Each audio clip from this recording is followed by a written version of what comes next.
মায়া দিয়া আল্লাহ দুনিয়া সৃষ্টি করছে, এই মায়ার বন্ধনে আবদ্ধ। এই জন্য ইচ্ছাটাকে দিতে হবে যে না, আমার কোনো ইচ্ছা নাই, আমার রসুলের ইচ্ছা এবং আমার মুর্শিদের ইচ্ছা, আমার রবের ইচ্ছা। আমার রব বলছে নিয়ে যাইব, নিয়ে যাও।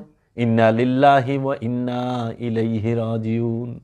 ইন্না লিল্লাহ, নিশ্চয়ই আমার রবের থেকে আসছে, ওয়া ইন্না ইলাইহি রাজিউন, আবার তার থেকেই তার মধ্যেই চলে যাও। সব কিছুর মালিক সে।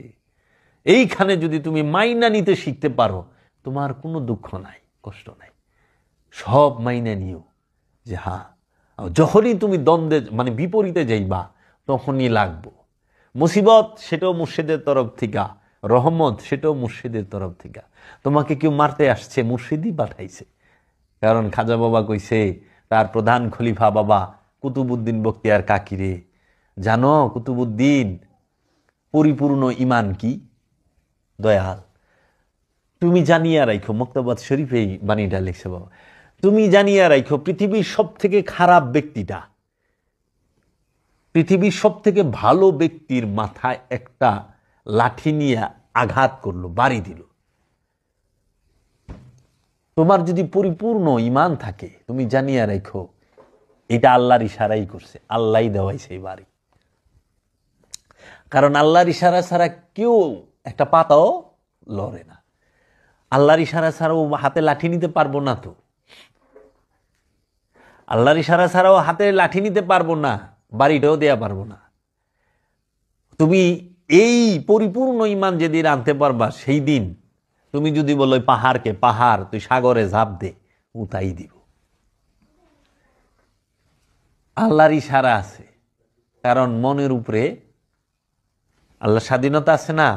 তা আল্লাহ তোমার স্বাধীনতা দিছে, তার মানে কি হেরি তুই ইশারা যে তোর স্বাধীনতা দিলাম, তুই যা মনছে তাই করগা। তোর মনের উপরে আমি জোর করুম না, কিন্তু তোর মনকে সোজা করানোর লেগে আমি হেদায়েতকারী পাঠাম। মানে তুই আবি না না আবি, এটা হলো তোর ইচ্ছা। আসা না আসা তোমার ইচ্ছা, কিন্তু আমার বাণী তোমার তুই পৌঁছাইবই।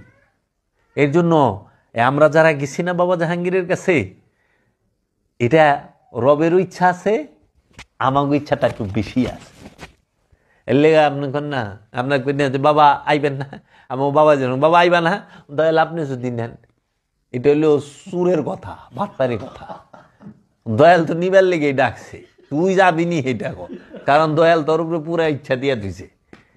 ইচ্ছার উপরে আল্লাহ হাত দেয় না। স্বাধীনতার উপরে যদি আল্লাহ হস্তক্ষেপ করে, তাহলে আল্লাহর সামাদ থাকে না। আল্লাহুস সামাদ, পরিনাকুল হু আল্লাহু আহাদ, আল্লাহুস সামাদ, আল্লাহ মহানিরপেক্ষ।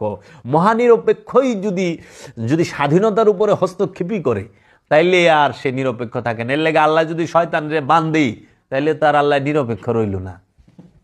রোজার মাসে শয়তান বলে আল্লাহ বাইন্দা, আল্লাহ শয়তানরে বলে আল্লাহ তোরে মরণ কাল পর কিয়ামত দিবস পর্যন্ত স্বাধীনতাই দিয়ে দিছে, তুই যা মনছে তাই কর। শয়তানরে বান্ধ হইল সাধকে, আমি বান্ধুম।